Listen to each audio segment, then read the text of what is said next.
Winter's Tale not only starts in a book, but in our very own gardens.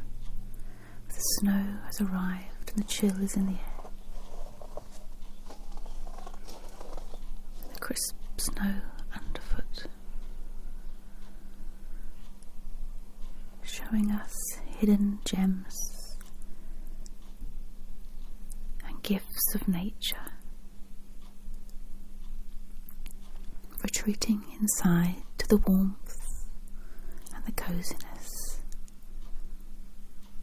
to lose ourselves in imagination of a book, A Winter's Tale.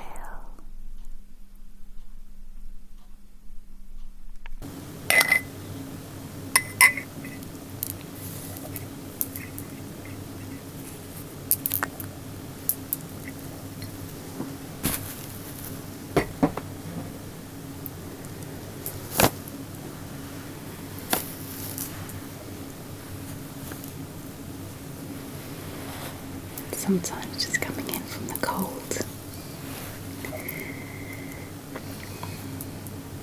making yourself nice and warm with the tea, a warm blanket over your legs,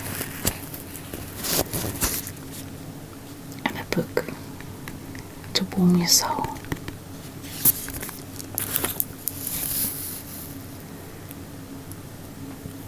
Peter Rabbit, A Winter's Tale by Beatrix Potter.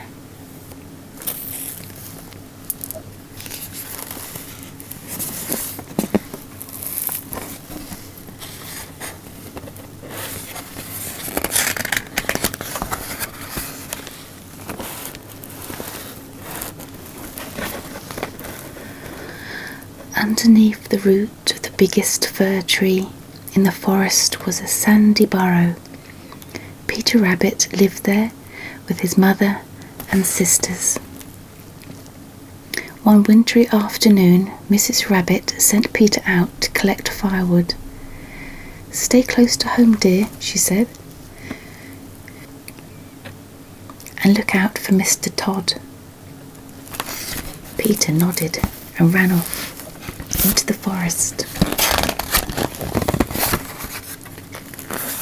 Among the trees, Peter met his cousin Benjamin walking with his father, old Mr. Benjamin Bunny.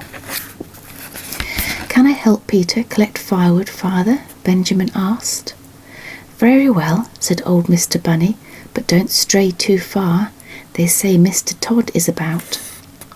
Needless to say, neither Peter nor Benjamin paid any attention to their parents' advice. Soon they were deep in the forest, up on the wintry slopes. Rabbits were sledging. "That looks fun," said Peter. "Let's join them," said Benjamin. "We can collect firewood later." Peter and Benjamin threw snowballs, made icy slides, and then had a ride on the sledge. The sledge went a bit too fast, and Peter and Benjamin landed in a heap at the bottom of the hill. "Hey, watch where you're going," said a grumpy voice. It was Tommy Brock, the badger.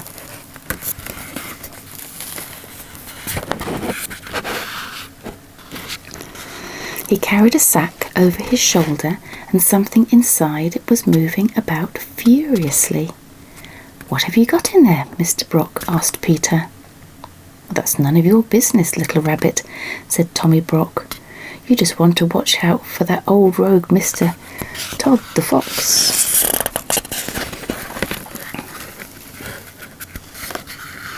Peter and Benjamin were thinking of turning back when they met Mrs. Tittlemouse.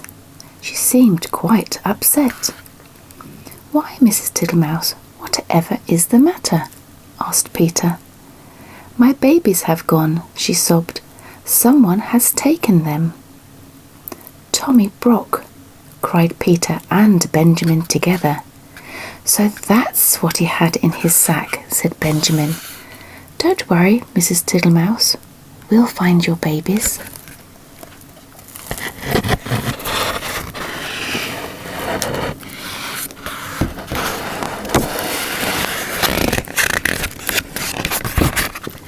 Peter and Benjamin scampered quickly along the track that Tommy Brock had taken. Soon they met two gentlemen rabbits out for a stroll. "Please, sirs," asked Peter politely, "have you seen Tommy Brock?"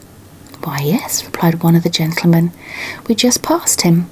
He was having an argument with the gamekeeper cat over there."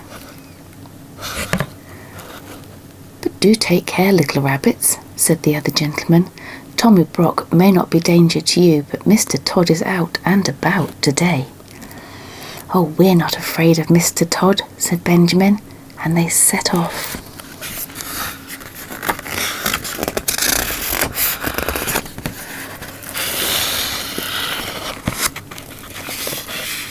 "Mr. Cat, do you know where Tommy Brock went?" asked Peter. "If I were you, I wouldn't give the time of day to that thieving old badger," scoffed the gamekeeper cat. "But since you ask, he went up to his house among the trees." "By the way," said the cat, "I think someone's following you." Peter and Benjamin looked back along the path. There was no one there, and all was silent in the still white forest. Peter and Benjamin crept into the trees by Tommy Brock's house and hid in the thick undergrowth. Tommy had just reached his front door when he heard a faint rustling and sensed he was being watched. "Those pesky rabbits must have followed me," Tommy Brock snorted as he rested his sack on the cold ground. He got ready to pounce. Nearby, Mr. Todd wrinkled his nose. He could hear something moving, and he could smell rabbit. He got ready to pounce.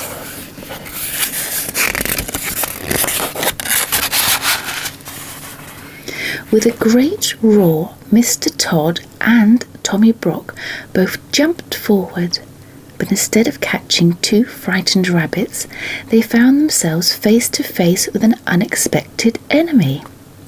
There was a terrible howling and snarling. "Time to go," whispered Peter Rabbit. He and Benjamin grabbed the sack between them, and they scampered away, slipping and sliding down the hill.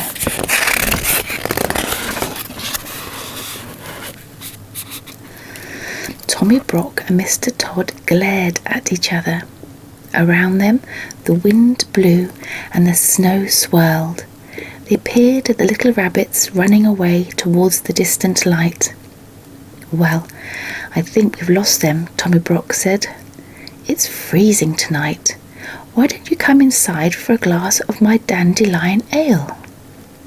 Mr. Todd gazed at the black shadowy trees. "You know," he said, "I don't mind if I do."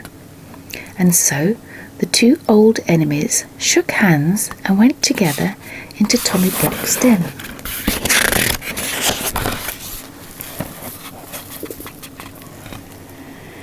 The little rabbits didn't stop until they came to the place where Mrs. Tittlemouse was waiting.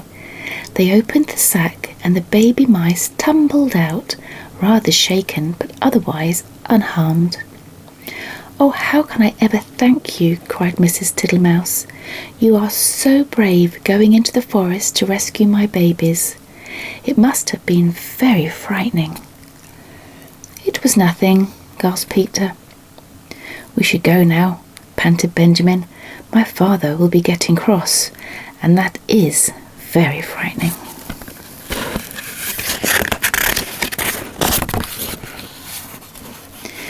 The little rabbits ran all the way back to the big fir tree. Two anxious figures were waiting at the entrance to the burrow. "Peter, Benjamin, where have you been? And where's the firewood you were supposed to collect?" scolded old Mr. Bunny. Mrs. Rabbit was so pleased to see the two little bunnies, she forgot to be angry. At least you are safe and sound, and thank goodness you didn't see Mr. Todd." Peter and Benjamin smiled at each other knowingly. She turned to old Mr. Bunny and said, "It's such a cold night. Why don't you and Benjamin come in for a cup of chamomile tea and a slice of my best plum cake?" So the rabbits went into the warm, cosy burrow and ate and drank and laughed until it was time for bed.